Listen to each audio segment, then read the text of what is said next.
This clip is brought to you by SaveWithConrad.com.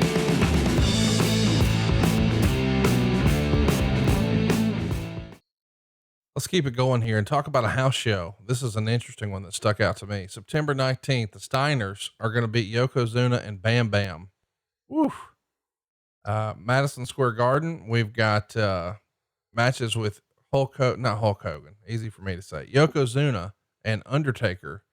And this is going to set up rematches for non-title casket matches. We haven't spent a lot of time talking about this. We know where the creative is coming though, but it feels like somewhere in this year, Yokozuna and Undertaker become fast friends. And we know that they've become sort of legendary as this Bone Street crew, the BSK. What was it about Yokozuna and Undertaker that just clicked so well for their friendship? Just natural chemistry, Conrad. They liked each other. They both had a lot of common interests, believe it or not. They're products of the territories, so they had a lot in common. But they became friends. I don't know why. It's hard to say why people become friends, but they did. And Undertaker certainly followed somewhat the lead of Macho Man Randy Savage in taking care of Yoko, because he knew that those were big money matches, certainly potentially, and they were. More often than not, it seemed like on the right environment. So they just were buddies. They laughed. They got along well. I remember one time we were in Nashville, and Taker was living in Nashville at the time, and Vince and I went over to Undertaker's house, and we had deep fried turkey tails. Now, I don't know if the legend of Vince McMahon eating sandwiches with a knife and fork that's true. He's very meticulous, shall we say. As my granny would say, that boy is a little bit persnickety. So he was a little persnickety on his eating, very much a clean freak. So turkey tails were exactly what they were. They're the anus of a turkey. And they put on a big vat of hot boiling grease, and you drop them in, and when they float up to the top, like a floater, you go fishing in your granny's pond or something, then they were done. So, the deep fried turkey asses was what we were having that night. And I remember vividly, man, like it was, I never had a turkey tail. I was just never had it. I was born in the country. I had squirrel and rabbit and all kinds of crazy shit, but I never had a turkey tail. And I remember Yoko eating those son of bitches like they were goddamn donuts. Little, and they're big. The turkey tails are big. And so I remember this. He ate a ton of them, and he dipped every one of them in mayonnaise. So it's mayonnaise dipped turkey tails. That would almost give you a heart attack just talking about it. But I don't know how many turkey tails Vince ate. May I suggest, as he would say, he might have had a nibble, because I don't think he ate a lot of. Now Bruce and me, being two redneck fat asses, we're eating them so much like we're going to the electric chair. It was great. So that was another illustration where they kayfabed. Yoko snuck in the Undertaker's, if that's possible, his neighborhood, so people wouldn't see the villain, the heel. He's the goddamn heel, goddamn it. And he slipped in and he did his thing and ate turkey tails and of course, along with the turkey tails, Conrad, you know what you got to have? Jack Daniels. So it was a fun night, but all I'm trying to do is illustrate the point. Those guys were buddies. They liked hanging together for whatever reason it was. They had natural chemistry. And the beautiful part about that is that natural chemistry then bled over into the ring, into the work. So that was one of the best things for Rodney to ever have happen, to be joined at the hip with Taker, because Taker not only could give him great matches, they're going to work in the main events, he's going to make more money, but Mark also had significant influence with Vince. So it never hurts to have an ally that's close to the boss that can, express your concerns or what have you. It may be better than you could, or maybe you feel comfortable doing. As time went on, Yoko got so over, and so much of a big star that he was able to do most of his own talking in that regard. But it never helps to have that ally in your corner. Let's talk about another piece of business here. We get Yokozuna and Mr. Fuji on the Conan O'Brien show. They're here to promote Survivor Series. And that's going to be an interesting matchup. We've got Lex Luger, the Steiner brothers, and Undertaker on one side, Ludwig Borga, Yokozuna, Jacques Rougeau, and Crush on the other. A ton of time, nearly 28 minutes. And Meltzer says, not bad, but hardly a memorable pay-per-view main event, 2.5 stars. Gotta say, I kind of agree. This doesn't feel like a big time pay-per-view main event. Is this just lack of creative, lack of stars? What would you contribute this sort of less than pay-per-view main event to? Well, getting talent with talent, we didn't have enough talent over, and Right. it was a transitional process. So, you had some interesting talents there, but and they go down there half an hour, but the stars of the match were Taker and Yoko. uh, so all I can say is that it was that transitional period, Conrad, where we're trying to get more talents over, and they weren't yet. It was a transitional period.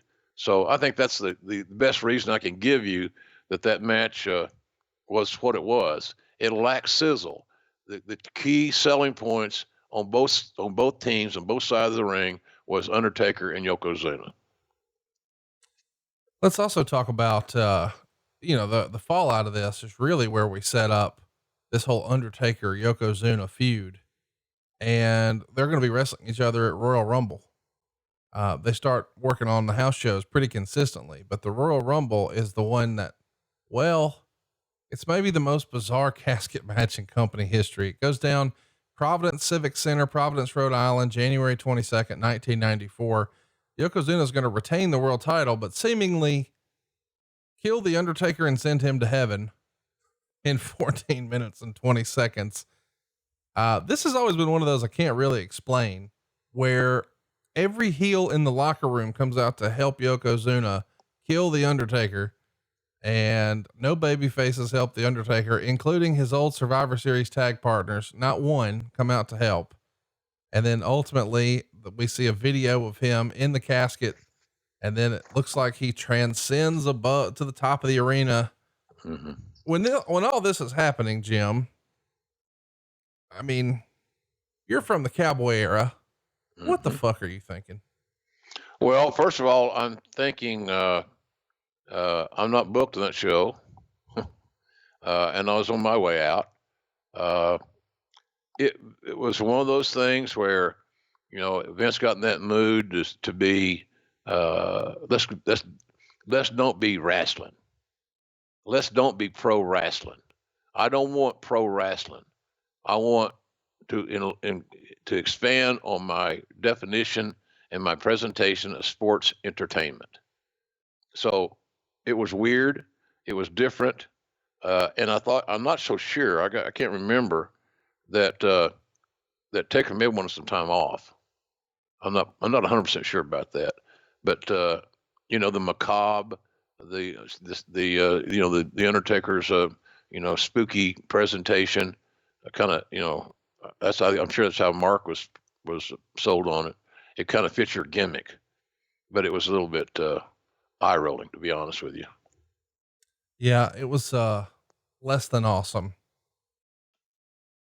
We get the Undertaker Yokozuna thing kicked off again on Superstars and Wrestling Challenge. Undertaker's going to beat Yokozuna in a casket match when Yoko tries to hit Undertaker with a chair, but instead Undertaker gets the chair, knocks Yoko out with it, and puts him in the casket.